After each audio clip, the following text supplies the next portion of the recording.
Hey y'all, it's Sierra, aka Capricorn Moon Goddess, back with another deck flip through walkthrough for you all. So I just got this Dia de los Muertos. Let me say that again because I ain't say it right. Um, Dia de los Muertos. I just got this deck in the mail, which is Day of the Dead in Spanish. And the cards are in Spanish, but hey, I think I can figure it out. There's enough cognates in Spanish, words that kind of look like English words, to where I could probably figure it out. But I will definitely be using the guidebook on this one. I'm trying not to knock over the back of my little backdrop thing here. So hopefully y'all can see this in the frame, but I'm trying to, or I am probably going to use the guidebook for this one, just because I might not know what all the cards mean. Like what the words actually mean, okay? So this is the guidebook. And I'm probably just gonna do like the flip through first so y'all can see the cards. I may or may not have music. If I don't have music, it's because YouTube is being YouTube again. And even though I pay for royalty free music, sometimes it still triggers a copyright and you gotta like do extra stuff to make it go away. I don't feel like doing all that today. So you might get a walkthrough of the cards with music, and you might just have to listen to silence or listen to me talk. I don't know. Okay, so this is the box. So it comes with the standard box. It does have the little oval hole thing to make it easier to take the top off. Y'all know me. I don't care about the box anyway. It doesn't really matter to me. And the cards, they're like regular cardboard, but they're not cheap. These don't have a cheap feel, but they are still thin enough for people like me with small hands. Some cards feel really, really cheap. A lot of cards are feeling that way lately, but these don't. So I like the card stock. It's very flexible, but not cheap feeling. And it has a nice back. I don't have any cards, I don't think, that have a back that's orange or this color. So it has a nice back. I think this would go good with my Halloween Oracle and some of the other decks that I have. So we're just going to go over the cards. And I cannot see what you all can see right now because I'm too short. I can't see above the phone right now. So hopefully everything is in focus. So let's go ahead and look at the cards.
Okay, y'all. So y'all saw me counting. I was counting to see how many cards I actually could figure out what the words meant because I either know the words from taking Spanish through college, like from high school through college, or they're cognates, meaning it looks similar to an English word, so it's hard to, or it's easy to figure out.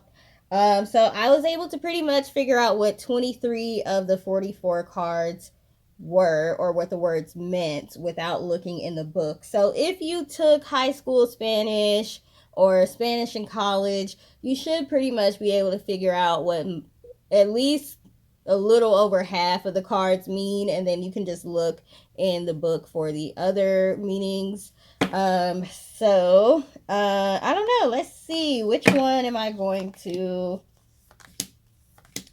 pick to look in the book to see. I am interested in how comida is going to differ from the ofrenda card, so we'll probably look at those. What else? Because food is something that people put on the altar. Comida is food, I'm guessing. Tree of Life. I'm going to look at the Tree of Life card. Arbol de la Vida. I'm assuming that's Tree of Life because the word arbor means tree. And la vida, I think, is life. So Arbol de la Vida, Tree of Life.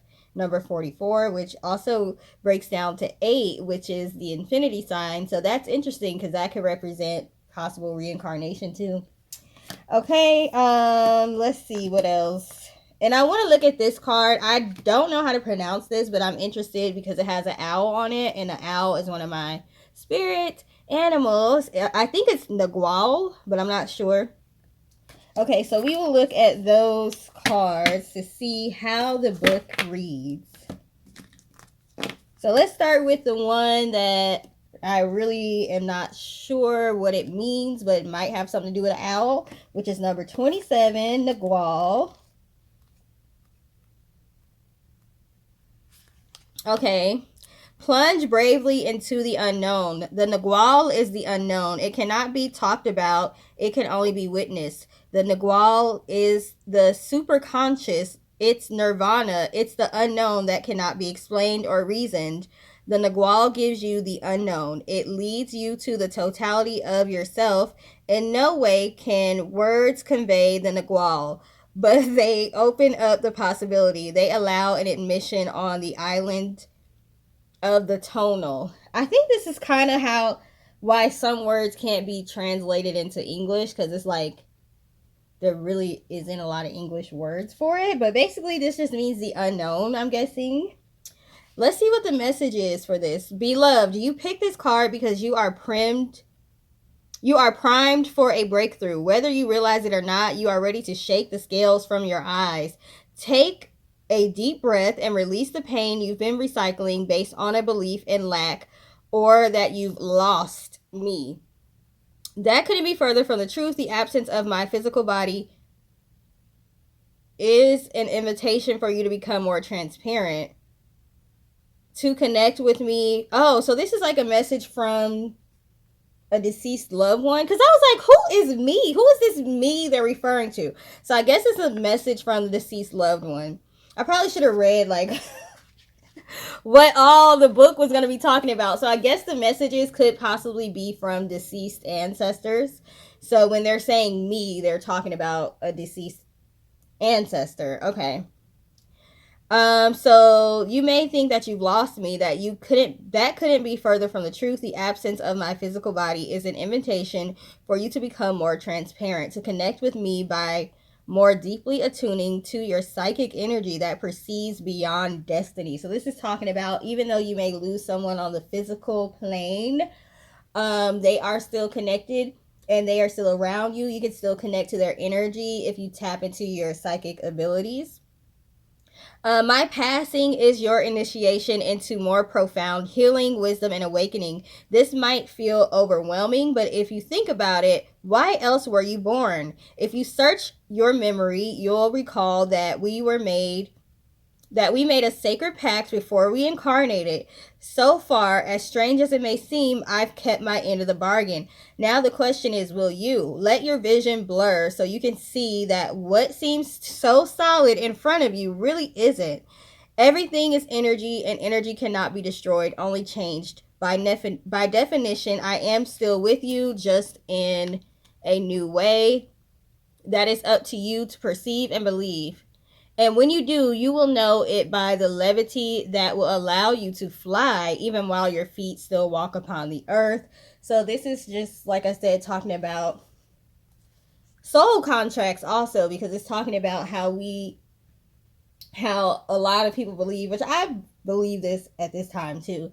We decide kind of what life path we're going to be on before we get here. We have life contracts, stuff like that. So, you know, when it's people's time to go, unless there's some interference from like dark forces or whatever, it's pretty much what was in their soul contract, that they were supposed to leave the earth at a certain time and in a certain way. However, there can be some interference in that from darker forces, but we're not going there. Okay, so it looks like the way this book is set up, it explains the word. It gives you a message from the deceased loved one if you're doing an ancestor reading. And then there is also a meaning of the card as well, okay? So if you're not using it to connect with a deceased loved one, you can still use it the same way you use any other oracle deck. So the meaning of the card is, in Mesoamerica, folk religion and spirituality, a Nagual or Nahal or Nawal, a Nagual or Nawal is a man or woman of power, a spirit guide, or a Toltec wisdom keeper. Naguals are also, or is it Nawal? Y'all, it's Nagual or Nagual. I don't know, okay? One of those. They're also believed to have the ability to shapeshift into animals, heal, and perceive other dimensions. That's probably why there's a owl. The term tonal and Nagual were discussed by Carlos Castaneda in his books about his adventures with Don Juan Matus, then later in books by Don Miguel Ruiz, the author of the Four Agreements. The tonal is everything in the universe that is material, knowable, researchable, and discoverable. The Nagual reverberates through all that is mysterious, immaterial, and unknowable. Life may be perceived according to what is knowable and immediate. If there is a tiny fraction of reality in deep space that is yet to be explored, it has no bearing on our lives.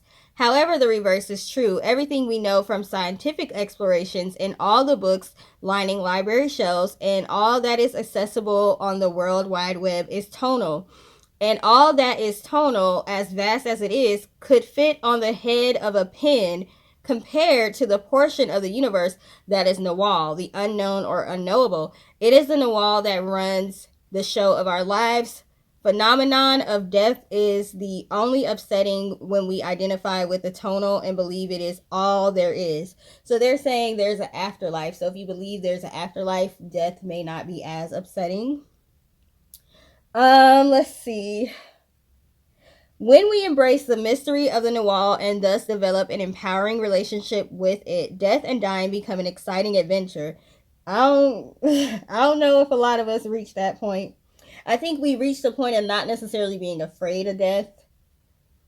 And sometimes if you're ungrounded and you're like imbalanced and you're more spiritual, then how can I say this? Sometimes we get ungrounded and it makes us not want to be here anymore because the thought of being grounded can be depressing. Then you might find death exciting because you're just like, I'm tired of being on this earth. This is too much, okay?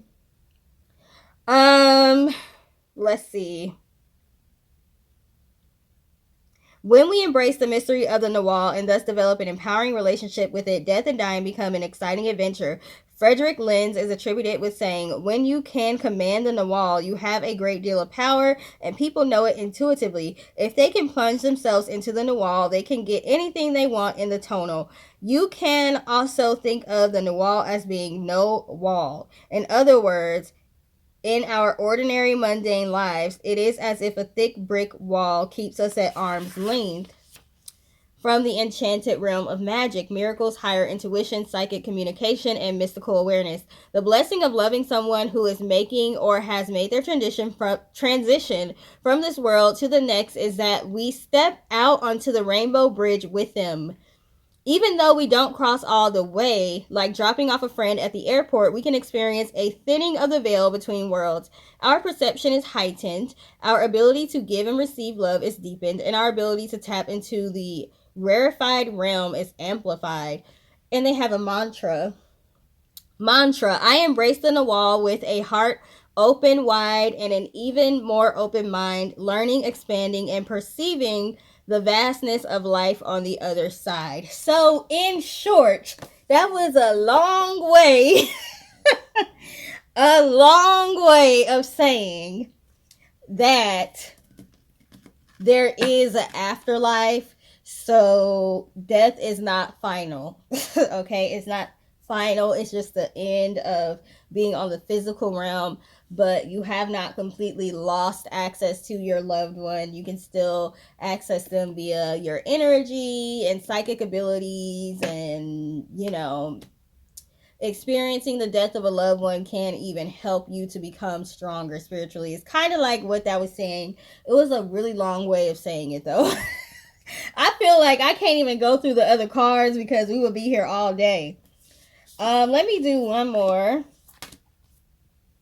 I think I want to do Arbol de la Vida, Tree of Life. Let's see what that's about. 44. Ooh, Chile. I'm not going to read the ancestor message this time because...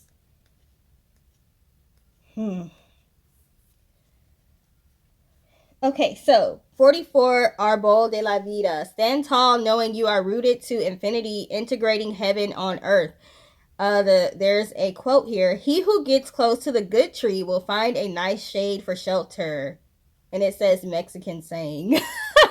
Look, it doesn't say the person. It just says Mexican saying. I think that's cute. Okay. So the message of this card. Trees, because they generously bear fruit and shade, are considered one of the most sacred symbols throughout every culture and religion. This is true. The most pre-Hispanic cultures, the Arbol de la Vida, Tree of Life. I got it right. That's what it means. Is believed to be immortal because even as it ages, with the help of wind and rain, it scatters its self-replicating seeds. It scatters its self-replicating seeds.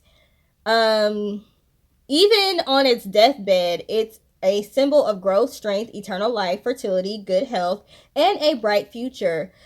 The Arbol de la Vida was inspired by the rich and multifaceted beliefs of Mayans, Aztecs, and Kabbalistic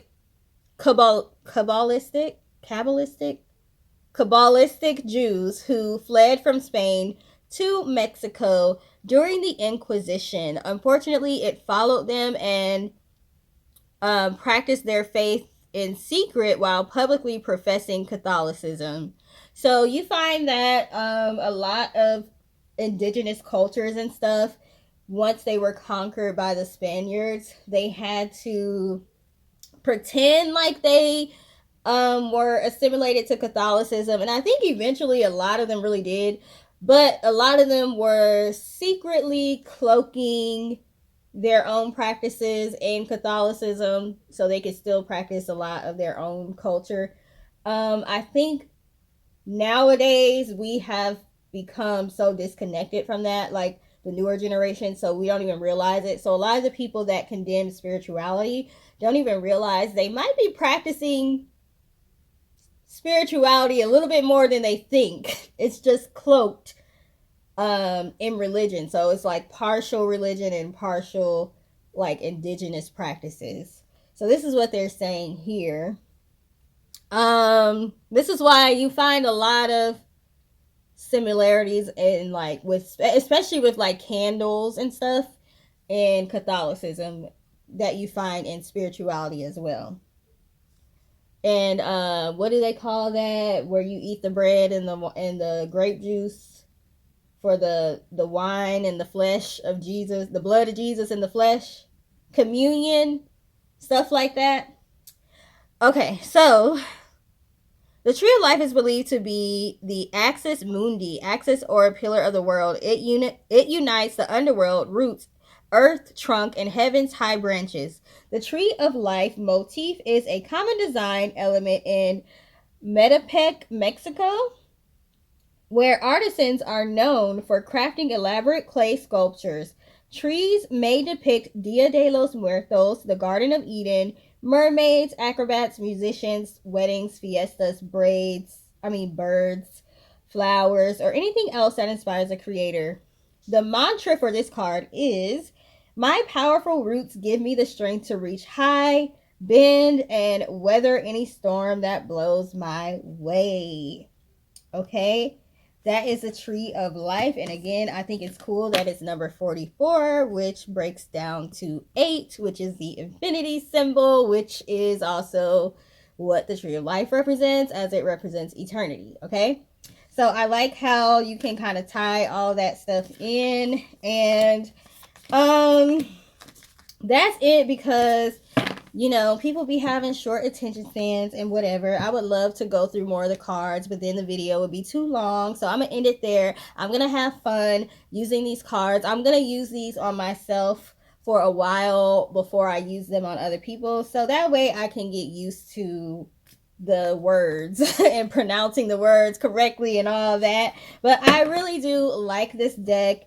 So I am excited to go ahead and use it. If you have the deck, let me know if you like it, or if you were thinking about getting it. Do you want to get it now that you've seen what the cards look like? That's all I got for y'all. So thank you for taking the time to watch. Have a great day. Bye.